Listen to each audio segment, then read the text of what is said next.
Would you give it right back if I show you that I know it's that? Baby, would you like that? Baby, would you like that?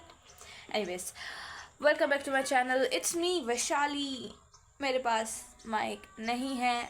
I am repeating it again क्योंकि मेरी first video पे 148 views गए थे, तो मैं कितना ही कमा लूँगी. और मेरे घर वाले मेरे को माइक दिला भी नहीं रहे हैं अभी, कि उन्हें पता भी नहीं है कि मैं स्टोरी टाइम वीडियोस भी बनाती हूँ. मैंने बताया ही नहीं अभी तक उन्हें. आज भी मेरे घर पे कोई नहीं है जिससे मुझे फुर्सत मिल चुकी है एक वीडियो रिकॉर्ड करने की. It's a very traumatising story. And जब मैंने इसे सुना था ना, तो मैं ना एक हफ्ते तक डिप्रेशन में रही थी कि क्या स्टोरी है. बहुत हार्ट ब्रेकिंग स्टोरी थी. एंड कुछ ज़्यादा ही ऐसे थी कि मतलब आप सोचने पर मजबूर हो जाओ. तो या ऐसी ही स्टोरी थी. Wait a minute guys. तो ऐसी ही स्टोरी है ये. ये स्टोरी है, ये हमें हमारी इंग्लिश टीचर ने नरेट करी थी, और ये उनकी ही किसी रिलेटिव की स्टोरी है. What happened. Let's start the story. हमारा एक चैप्टर चल रहा था 9th क्लास में. इंग्लिश टीचर थी वो, तो पढ़ा रही थी एक chapter the last leaf. And वो चैप्टर भी बहुत डिप्रेसिंग. यार मैं प्रोनाउंस क्यों नहीं कर पा रही हूँ वर्ड्स, क्योंकि मेरा गला ख़राब है ना, तो मैं बोल नहीं पा रही हूँ. और मुझे बहुत ज़्यादा छाले हो गए हैं, तो मैं इसी वजह से भी बोल नहीं पा रही हूँ. Let's start the story again. It's a story. ये स्टोरी जब स्टार्ट हुई, जब हम लोग हम लोग क्लास 9 में ये चैप्टर पढ़ रहे थे, जो कि बहुत ज़्यादा डिप्रेसिंग था. द लास्ट लीफ नाम है इस चैप्टर का. आपने भी पढ़ा होगा, आई नो. तो इसी बात पे ये स्टोरी पढ़ने, मतलब कि वैसे तो हमारी क्लास को मैम बिल्कुल ही पसंद नहीं करती थी, बट जितने टाइम तक ये स्टोरी चल रही थी ना, क्लास में इतनी शांति और लोग इतने इंटरेस्ट से सुन रहे थे ना ये चैप्टर को, कि मैम ने फिर डिस्कस करना स्टार्ट कर दिया कि आपकी लाइफ में ऐसा कोई ट्रॉमेटाइजिंग इवेंट हुआ है या नहीं हुआ. everyone was telling their incidents and traumatizing events. तो मैंने भी कुछ बताया. एंड मेरी एक फ्रेंड थी, उसने बताया कि उसे कक्षा 5वीं में डिप्रेशन हो गया था, जिस पे मेरे को बिलीव तो नहीं हुआ, बट उससे कुछ कनेक्टेड नहीं है. Sorry guys. तो फिर मैम ने बताया कि मैं अभी तुम्हें एक स्टोरी बताती हूँ, जो कि मेरी एक कज़न सिस्टर की है, मतलब कि उनकी फैमिली में ही रिलेटेड है. एंड जो मेरी टीचर थी ना, उनकी मम्मी बहुत ज़्यादा क्लोज थी, राइट.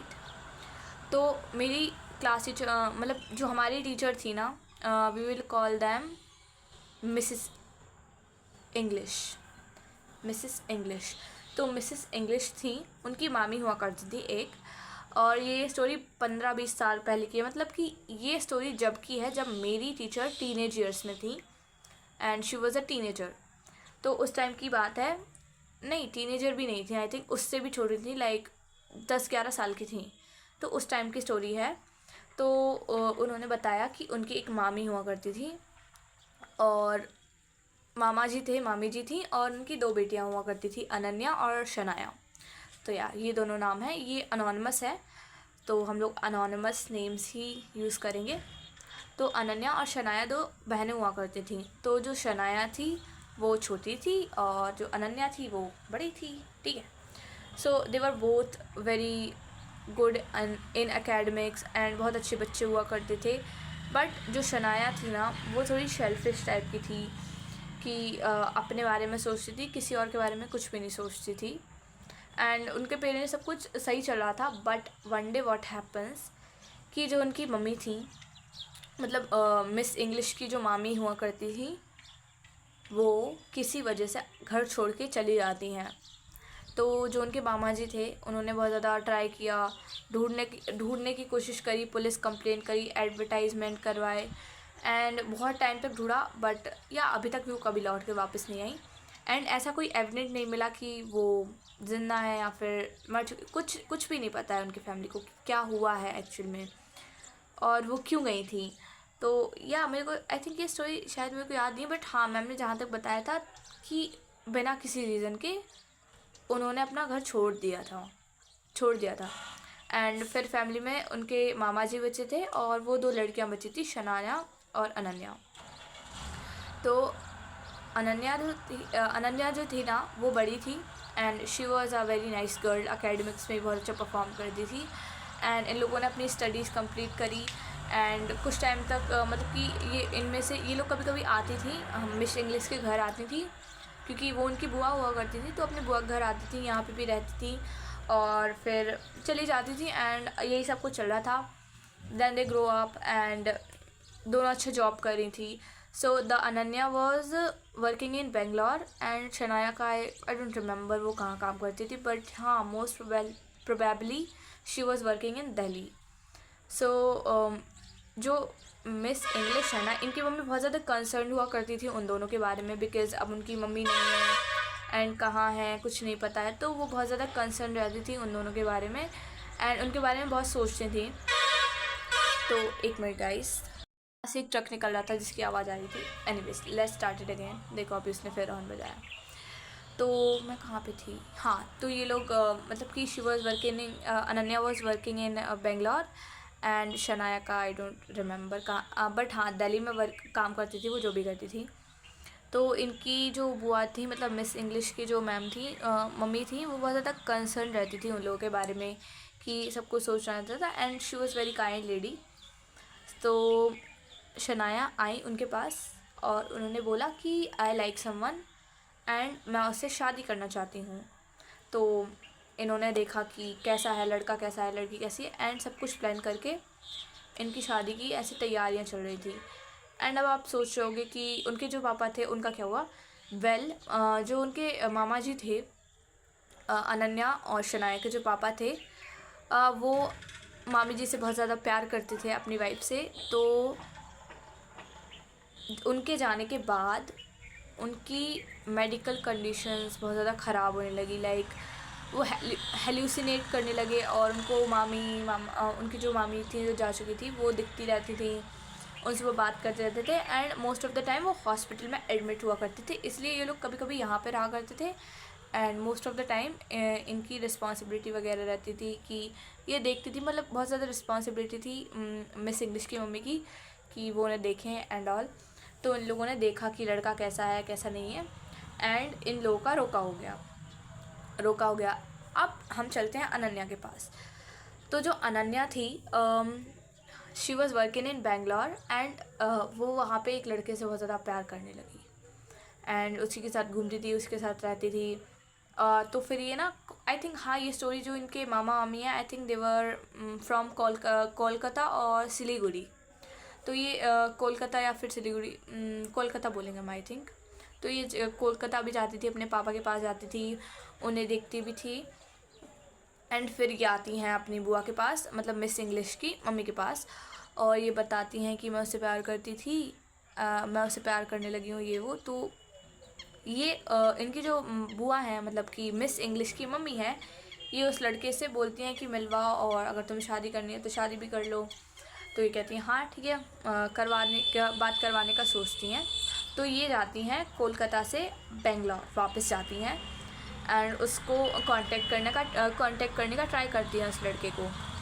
बट फिर क्या हुआ है, उन्हें पता चलता है कि वो जो लड़का है जिससे ये प्यार करती थी बहुत ज़्यादा, उसने शादी कर ली है या फिर वो इंगेज्ड है। तो ऐसा कुछ हुआ कि या तो वो इंगेज है या उसने शादी कर ली है। तो इस वजह से इनका बहुत ज़्यादा ब्रेक डाउन हुआ। तो ये वापस कोलकाता गई अनन्या, और फिर अनन्या कोलकाता के बाद वापस दिल्ली चली गई बुआ जी के पास एंड इनकी मेंटल कंडीशन बहुत हुई, इन्हें भी हेलुसिनेशन होने लगा अपने फादर की तरह। एंड ये बहुत ज़्यादा ट्रॉमेटाइजिंग चीज़ है। Like never get attach to someone जो तुम्हारी केयर ही नहीं करता हो, जो तुम्हें पसंद ही नहीं करता हो। टू टेक अ पॉज, यहाँ से एक बाइक निकल रही थी इसलिए मैंने पॉज कर दिया। तो या it was very hard broking thing.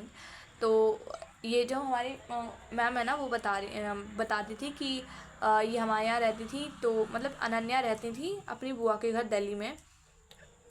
तो she was making a lot of troubles, I am sorry guys I just popped.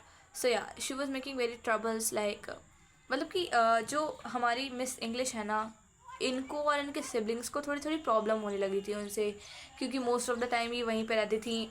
और ऐसा बताया था कि हम लोग मतलब she was a little bit laughing and she was staying in that stair tone that जब भी ये लोग स्कूल से घर आते थे तो जो उनकी वो जो दीदी थी, मतलब दीदी होंगी ना ऑफ कोर्स, जॉब कर रही हैं ये स्कूल में, तो ऑफ कोर्स दीदी थी, हमारी मैगी खा लेती थी, वो ऐसे करके वो हमें डिस्क्राइब करती हैं।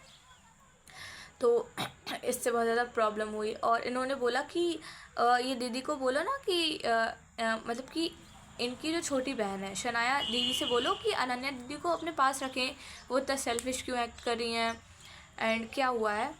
तो यही सब बातें चली थी।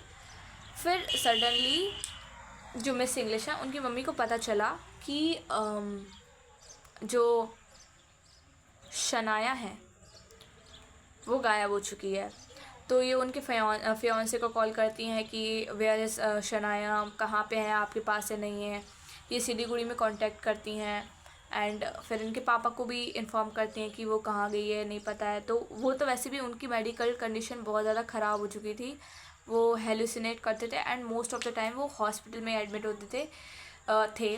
तो अनन्या भी उनसे मिलने जाती है एंड ये लोग सब मिलने जाते हैं एंड फिर बाद में लास्टली पता चलता है दैट जो शनाया थी ड्यू टू सम ड्रग के चक्कर में ये जेल में है, she is in the jail. And फिर आई थिंक अनन्या जो एक मिनट, शनाया जो है ना वो जेल में है, नॉट अनन्या। तो उसके बाद हाँ, फिर शायद अनन्या दीदी थी, वो अपने घर वापस चली गई या फिर बेंगलोर वापस चली गई। अभी मेरे को लास्ट का सिनेरियो याद नहीं है, बट हाँ जो हमारी टीचर है उन्होंने हमें यही तक बताया था कि शनाया दीदी थी, उनको जेल हो गई एंड फिर उनकी शादी वगैरह भी नहीं हुई एंड या फिर लास्ट में उनने बोला कि उनने हम लोगों को, सारे क्लास में जितनी लड़कियां बैठी थी सबको एक मोरल दिया, लड़कियों किसी के प्यार में इतना नहीं पड़ना है कि तुम पागल हो जाओ एक तरीके से। एंड या I do agree with that thing, like never love और गेट अटैच टू समवन जो तुम्हारी केयर ही नहीं करता हो एंड तुमसे प्यार ही नहीं करता हो। एंड या ये स्टोरी बहुत ज़्यादा ट्रॉमेटाइजिंग थी। लाइक ये स्टोरी जब हमारी टीचर हमें सुना रही थी, she was narrating in that way कि ये इतनी इंटरेस्टिंग थी, क्लास में कोई आवाज़ नहीं थी। एंड आफ्टर दैट जब ये स्टोरी ख़त्म हुई ना, पूरे दिन भाई क्लास के बच्चों ने बात नहीं करी, क्योंकि भाई ये स्टोरी बहुत ट्रॉमेटाइजिंग थी and every one was like shocked. Class में सब शॉक थे and me and one of my friend जो 5th क्लास में डिप्रेशन में चली गई थी, हम लोग डिप्रेशन में। भाई कैसी स्टोरी थी, मतलब कितनी ट्रॉमेटाइजिंग थी। सो या story ends here and hope you like the video. Well मैं भी और भी वीडियो बनाऊंगी या फिर अभी रिकॉर्ड करके रख लूँगी, अपलोड बाद में करूँगी जब मेरे को टाइम मिलेगा, ये वाली अपलोड कर दूँगी but. So yeah guys, that's it for today and if you want to share your story you can mail the story to me if you want, तो मैं वो भी नरेट कर सकती हूँ। एंड अभी मेरे पास कुछ स्टोरीज तो और हैं जिन्हें मैं नरेट करूँगी। सो या दैट्स इट फॉर टुडे। और डिस्क्रिप्शन में आपको मेरा जीमेल मिल जाएगा, तो आप वहाँ पे मुझे मेल कर सकते हो आपकी story. So yeah guys, that's it for today, bye bye, love you.